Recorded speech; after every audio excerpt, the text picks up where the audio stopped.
कि बोलक नाही सहूर मुलाब कुलय पहिरे आही हंस क जामा। बाबा अबानी से ही न यहाँ नहीं मालूम लागे कहाँ पे विराम यो कामा। बहुत सुंदर।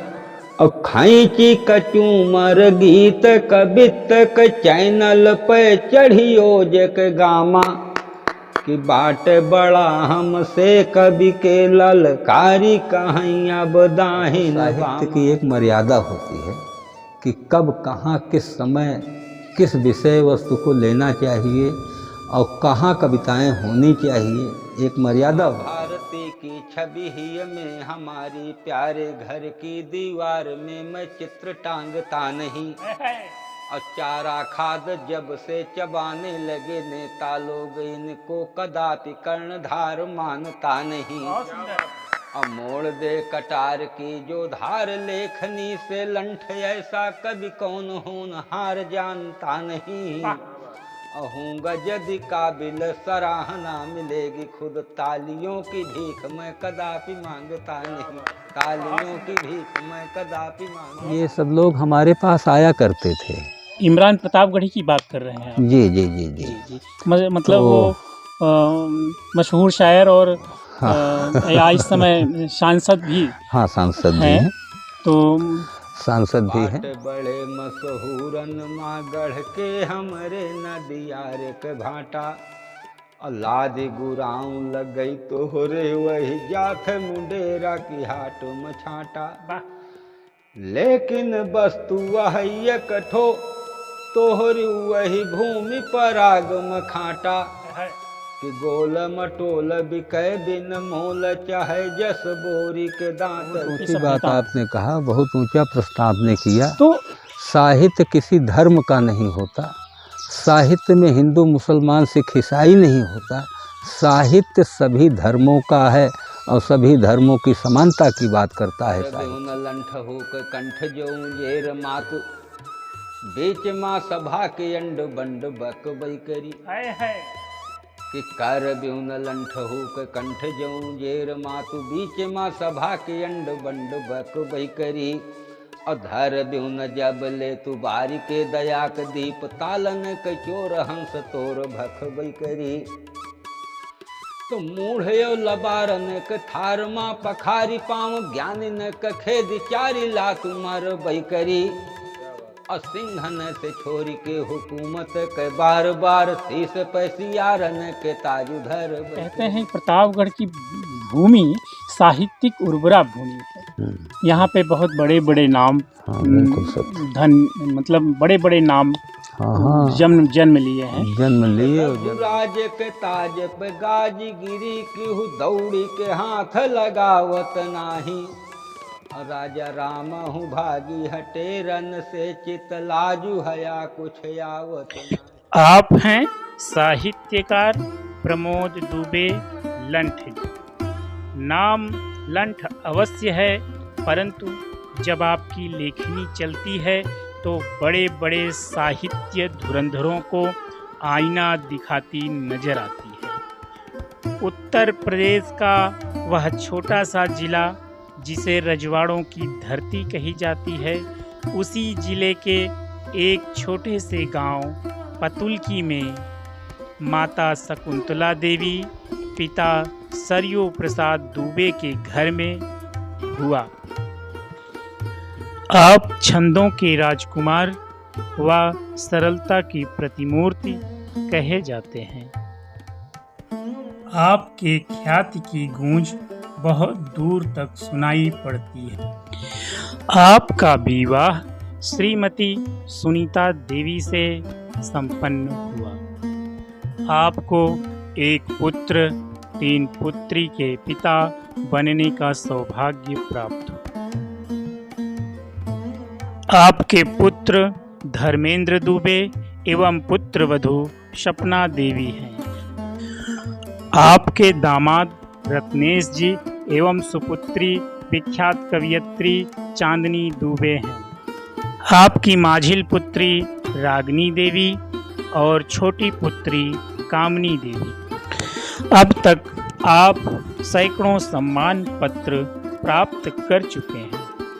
आपका मंचों पर उपस्थित होना कार्यक्रम की सफलता तय कर देता है। आपके छंदों की खनक और गज़लों की महक बहुत दूर तक, बहुत लंबे समय तक श्रोताओं के कानों में गूंजती रहती है। नमस्कार दोस्तों, मैं आलोक बैरागी आपका कलमकारों की दुनिया पर स्वागत करता हूं। आज मैं एक ऐसे साहित्यकार से आपको मिलाने चल रहा हूं जो किसी परिचय के मोहताज नहीं है, जिनका नाम कभी मंचों पर बड़े ही प्यार और सम्मान से लिया जाता है, जिनकी रचना कभी मंचों पर वंस मोर की मांग लिए रहती है। मैं ऐसे साहित्यकार श्री प्रमोद दुबे लंठ जी से आपको मिलाने आया हूं और हम हैं इस समय यह प्रतापगढ़ का एक छोटा सा गांव पतुलकी है और यह पतुलकी ग्राम सभा प्रतापगढ़ के लालगंज तहसील में पड़ती है और हम आज हैं कुछ चर्चा और परिचर्चा करने के लिए आए हैं और हम प्रमोद दादा से बात करना। जब साहित्य में पहला कदम रखा तो वह उम्र के किस पड़ाव में रखा? संभवतः वह समय 22 साल की उम्र रही है, सन 1995 ईस्वी से। सन 1995 ईस्वी से जब लिखब शुरू किए हैं जी, तो ज़्यादा से ज़्यादा 22 साल उम्र रहती। 22 साल की उम्र। 22 साल। तो कैसे मन में आया कि हम रचना के प्रति, कैसे आपके रुझान हुआ? बचपन से ही आप साहित्य के प्रति झुकाव था या एकाएक कुछ ऐसा कुछ हुआ? साहित्य के प्रति झुकाव तो बचपन से रहा जी, लेकिन मार्गदर्शक कोई सा क्यों नहीं रहा। अभी सन 1995 में जब संतोष कुमार श्रीवास्तव विद्रोही जी से मुलाकात भई तो जीवन में अपने पहली मर्तबा एक वास्तविक कवि से रूबरू है। जी, जब उनकर कविता सुने पढ़त देखे जी, तो हमरो इच्छा जागृत भय कि कुछ लिखे के चाहिए, लेकिन अब हमारे पास कोनो विधा छंद के विधान वगैरह अपने पास रहा नहीं जी, और ज़्यादा पढ़े लिखे नहीं रहे जी, तो ऐसे जानकारी नहीं रही। तो जौन कुछ लिखी विद्रोही जी वही की बड़ी प्रशंसा करें, लेकिन जब बाहर मंचन पर देखा शुरू की कि हाँ यह विधा से लोग ऐसे पढ़त है वैसे पढ़त है। अनिल मिश्रा जी के पढ़त सुने जी, बड़ा अच्छा छंद गीत वगैरह, तो फिर थोड़ा ये मिलान हमकिन कि ये जब कविता शुरू कर थी और जहाँ समाप्त हो था तो कैसे कई लाइन को हो तो कहाँ पूर्ण विराम कहाँ अर्ध विराम, तो एक तरह से नकलची बंदर की तरह मतलब कि वो पढ़े तो का हम देखी और सुनी का, और सुनने के बाद अब हम छंद सवैया मुक्तक सब कुछ लिखे लगे, बड़ा अच्छा लिखे लगे। जी, आपके विद्रोही जी आपके साहित्यिक गुरु कौन हैं? श्री संतोष कुमार श्रीवास्तव विद्रोही जी। अच्छा, विद्रोही जी ही आपके साहित्यिक गुरु हैं? फैजाबाद वाले। जी जी, तो मतलब उनके साथ आपका उठना बैठना हाँ रहा। बराबर और बराबर। तो अब ये बताएं कि उनके साथ कोई संस्मरण आपको याद है कि कुछ ऐसा वाकया हुआ हो जो अभी तक आपके माइंड में क्लिक करता हो? तमाम बात यहाँ विद्रोही जी के साथ में एक जैसे शिष्य गुरु का नाता हो तो वही तरह से रहा करते रहे। अब विद्रोही जी छोटी छोटी बात पे जब बिगड़ जाए, नाराज हो जाए, तो बचाव के लिए मतलब तब उनके धर्मपत्नी जी रहीं, वो हमारा बड़ा सपोर्ट करें और एक तरह से वो पूरा दुर्वासा रहें।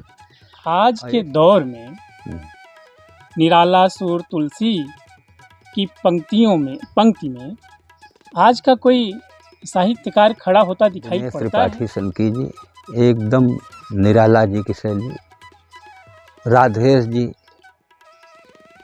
ये सब एकदम निराला जी की शैली से जुड़ा हुआ है। प्रतापगढ़ की भूमि साहित्यिक उर्वरा भूमि है। यहाँ पे बहुत बड़े बड़े नाम जन्म लिए हैं, जन्म लिए और जन्म ले रहे हैं। तो मैं ये चाहता हूँ कि आप कैसे प्रतापगढ़ को देखते हैं और यहाँ पे साहित्यकारों को कैसे? अन्य जनपदों से हमारा जनपद बहुत अच्छा है जी। अन्य जनपदों से हमारा जनपद बहुत अच्छा है, क्योंकि हमारे यहाँ अभी भी साहित्यिक मर्यादा है। हाँ, गिने चुने कुछ लोग हैं जो साहित्यिक मर्यादा का उल्लंघन कर रहे हैं। खैर, तालाब में एक ही मछली होती है, लेकिन अन्य मछलियाँ तो ठीक ठाक होती हैं। तो उसी तरह हमारे जनपद में अच्छे अच्छे साहित्यकार भरे पड़े हुए हैं। राजमूर्ति सिंह सौरभ जी हैं, सुनील प्रभाकर जी हैं, मुंशी रजा अनीस देहाती जी हैं, फैयाज अहमद परवाना जी हैं। अब कहाँ तक कितने नाम गिनाएं हम। अगर एक सूची बनाई जाए तो एक पूरी बुकलेट तैयार हो जाएगी। बहुत अच्छे अच्छे साहित्यकार हैं। उन छिछले लोगों को छोड़ दिया जाए जो मंचों पर धमा चौकड़ी मचाने वाले, वो सीखना नहीं चाहते। वो गुरु हैं, वो बड़े बड़े साहित्यकारों को ताल ठोंकते हैं कि उनको हमसे सीखना चाहिए। तो खैर, उन लोगों को हम लोग नज़रअंदाज करते हैं। वो क्या पढ़ रहे हैं, क्या सुना रहे हैं, वो तो पब्लिक अपना। साहित्य की एक मर्यादा होती है कि कब, कहाँ, किस समय, किस विषय वस्तु को लेना चाहिए और कहाँ कविताएं होनी चाहिए, एक मर्यादा होती है। बहुत नामचीन शायर जो कि बहुत आगे तक पहुंच चुका है, अब वो कैसे पहुंच गया, अब ये तो भाई ईश्वर जाने। लेकिन अभी आपने कहा कि कुछ संस्मरण, तो वही संस्मरण हम बता रहे थे जी। कि ये सब लोग हमारे पास आया करते थे। इमरान प्रतापगढ़ी की बात कर रहे हैं आप? जी जी जी जी, मतलब तो वो मशहूर शायर और या इस समय सांसद भी। हाँ, सांसद भी हैं। तो सांसद भी हैं भाई। अपनी अपनी किस्मत है, किस्मत किसको कब कहाँ ले जाए कोई ठिकाना नहीं। लेकिन बात संस्मरण की थी, तो यही इमरान प्रतापगढ़ी एक बार, कई बार हमसे बोले कि भैया अपने मंच पे हमको भी काव्य पाठ करवाइए। तो हमने इनको खड़ा कर दिया। जब खड़ा कर दिया तो नाम मात्र के संयोजक हम हुआ करते थे, लेकिन वास्तविक संयोजक हमारे गुरु संतोष श्रीवास्तव विद्रोही जी हुआ करते थे, और उनको तो सब मालूम होता था। अब ये जैसे ही मंजर भोपाली की गज़ल पढ़ना शुरू किए, वैसे ही वो 2 मंजिला से नीचे सीढ़ी उतरते हुए दौड़ते दौड़ते, अरे इसको किसने खड़ा कर दिया, इसको किसने खड़ा कर। अब हमको हाथ पैर जोड़ते हमारा सब होगा। अरे गुरुजी, अपने ही आंगन के बच्चे हैं, अगर अपने ही मंच पे इनको नहीं पढ़ाया जाएगा तो ये कहाँ पढ़ने जाएंगे। अरे कहें ठीक है, लेकिन अपनी पढ़े, दूसरे की पढ़ रहा है। मतलब ऐसा वाकया हुआ। तो लेकिन आज तो बहुत नामचीन हैं और बहुत पहुँचे हुए हैं, किस्मत है। तो मतलब कहीं ना कहीं शुरुआत में उन्होंने कुछ लिया होगा, लेकिन बाद में उन्होंने सीखा होगा, सीखने के बाद ऊंचाई प्राप्त। तो भाई देखिए, माँ के पेट से तो कोई सीख के आता नहीं, इसी धरती पे सब सीखते हैं जी।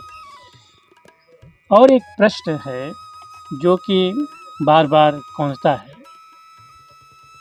कि लोग साहित्य में, साहित्यकारों में टोली बना लेते हैं। वो तो मंच मतलब के लिए लोग 4-6 लोग की टोली बना लेते हैं, वही लोग जाएंगे और वही लोग पढ़ेंगे मंच पर, और अन्य लोगों को अगर बुलाने के लिए बात आती है तो उनको नहीं बुलाया जाता, वो चाहे जितने अच्छे साहित्यकार। वो कारण तो इसको कैसा देखते हैं और क्यों ये ऐसा नहीं होना चाहिए साहित्यिक क्षेत्र में। हम लोग जब मंच अपना लगाते थे तो काफ़ी लोगों को बुलाते थे, और वो हमको नहीं बुलाते थे जी। वो हमको नहीं बुलाते थे, इसलिए नहीं बुलाते थे कि उनके मंच की काबिलियत हम में नहीं थी, और हम उनको इसलिए बुलाते थे कि उनको सुनेंगे लोग, उनके पास अच्छी रचनाएं होती थी, और उनको सुनने के लिए मतलब अच्छे अच्छे बुद्धिजीवी लोग इकट्ठे हुआ करते थे हमारे मंचों पर। तब यहाँ 1000-1000, 1200 की भीड़ हुआ करती थी। आप सम्मेलन कराते हैं? हाँ, बैठने का स्थान नहीं हुआ करता था, तो इंटर कॉलेज से हम लोग बेंच मंगवाते थे, कुर्सी ख़त्म हो जाती थी बैठने के। लेकिन आज के हालात ये हैं कि चाहे जितने बड़े साहित्यिक हस्ताक्षर को बुलवा लीजिए, बुद्धिजीवी वर्ग तो बिल्कुल काव्य पाठ सुनने आता ही नहीं। अच्छा, इसका कारण ये जो ह्रास हुआ है, ये इसका कारण क्या समझते हैं? मतलब पहले जब कोई कवि कहीं बाजार से गुजरता था या किसी के यहाँ सामने से गुजरता था तो लोग जैसे सोचते थे कोई स्वर्ग से देवता आया है। बिल्कुल बिल्कुल। लेकिन आज ये क्या प्रॉब्लम हुई, क्या समस्या हुई कि साहित्यकारों को का स्तर घटा है या सिर्फ दिखाई पड़ता है? जो साहित्यकारों का जो स्तर घटा तो नहीं है। अब जैसे सोने के नाम पे हम पीतल ला के रखेंगे जी, और बार बार वही सोना के नाम पे पीतल रखा जाएगा जी, तो हर व्यक्ति बोलेगा तो नहीं, लेकिन सोना भी अगर आप ला के कभी रख दोगे तो अरे वही पीतल वाला कारोबार है। आपने बहुत बड़ी बात आपने कहा, बहुत ऊंचा प्रश्न आपने किया। तो साहित्य किसी धर्म का नहीं होता, साहित्य में हिंदू मुसलमान सिख ईसाई नहीं होता, साहित्य सभी धर्मों का है और सभी धर्मों की समानता की बात करता है साहित्य। हमने कवियों को भी देखा है, हमने शायरों को भी देखा है कि वहाँ मंचों से नफ़रत की बात करते हैं और उनकी एक टोली होती है जो वो टोली उनको बढ़ावा देती है।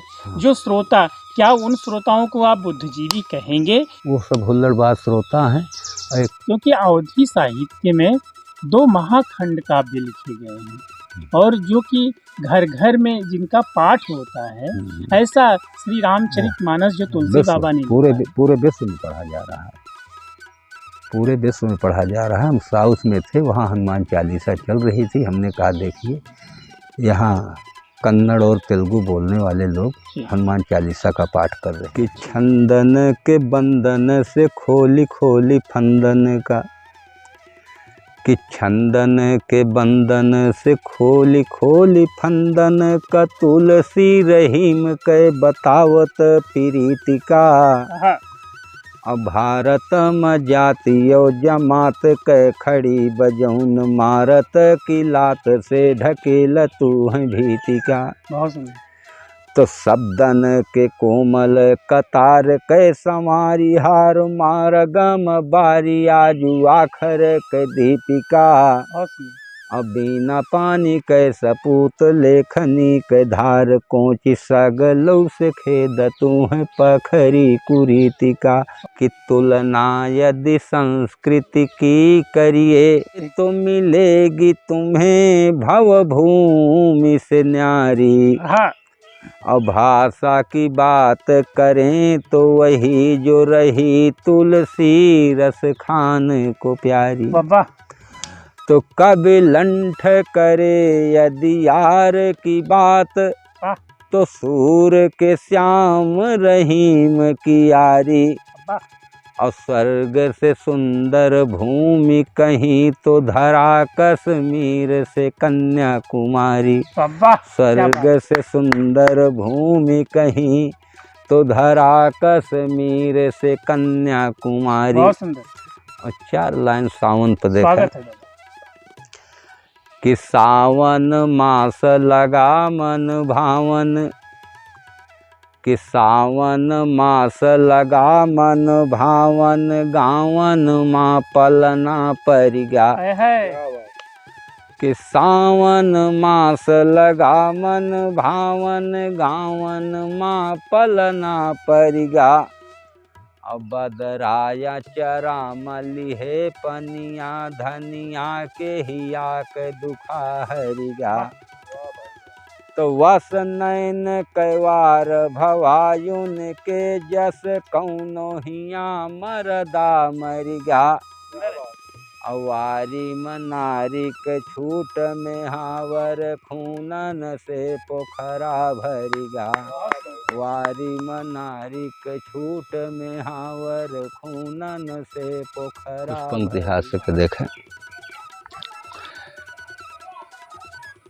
कि बोलक नाही सहूर मुला, कि बोलक नाही सहूर मुला, बकुले पहिरे आही हंस के जामा। बाबा अबानी से ही न यहाँ नहीं मालूम, लागे कहाँ पे विराम यो कामा। बहुत सुंदर। और खैची कचूमर गीत कबित क चैनल पे चढ़ियो जक गामा कि बाट बड़ा हमसे कवि के ललकारी कहीं अब दाहिन बामा। तो हास्य विधा का वही कवि जो कि पढ़े कम तान जो नर्तकी तोड़े। हास्य विधा का वही कवि जो कि पढ़े कम तान जो नर्तकी तोड़े। बहुत सुंदर। और दीठी नचाई तरेरी के भौह लगा ठुम के कुछ बाह मरोड़े। गरिमा न लखे कवि के कुल की पय बंद निलज्ज हो दांत से तोड़े। अलंठ वही कवि है मूर्धन्य जो स्वान की पूंछ को सिंह से जोड़े। नाद कहाँ कब से वन में अब सिंह की स्वान सुना करते हैं। अब बाजे को खींच कपोत सखे नभ से धरणी पे धुना करते हैं। और चाल तुरंग की मापन ले कुछ गर्दभ ख्वाब बुना करते हैं। आवाज सुना बगुले कुछ छीन के हंस से मोती चुना करते हैं। बाट बड़े मशहूरन माँ गढ़ के हमरे नदियार के भाटा। लादी गुराऊ लग गई तोहरे वही जात मुंडेरा की हाट में छाटा। लेकिन वस्तु वही कठो तोहरी वही भूमि पराग मखाटा। कि गोल मटोल बिकै बिन मोल चाहे जस बोरी के दांत से मरे सने ही सगतात नाथ बात नाथ जहाँ लो निगाह गोत अपने दिखात बा। अब पांडुपूत के विरोध माँ गुरुजी द्रोणाचार भीखम समेत कुल कुटुम जमात बा। बहुत सुंदर। तो के करी शरीर पे बतावा के सौ मारी बान। ई हाली देह सगरव करेज कांपी जात बा।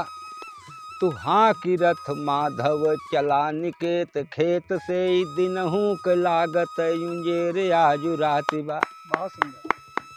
फिर भगवान कृष्ण अर्जुन को बहुत समझावो थी। फिर लास्ट में अर्जुन के मुंह से एक शब्द निकला था छंद के माध्यम से देखें कि हम मांगी के लेब गुजारी कतो। हम मांगी के लेब गुजारी कतो मुला ताजू कलंक के धारब ना।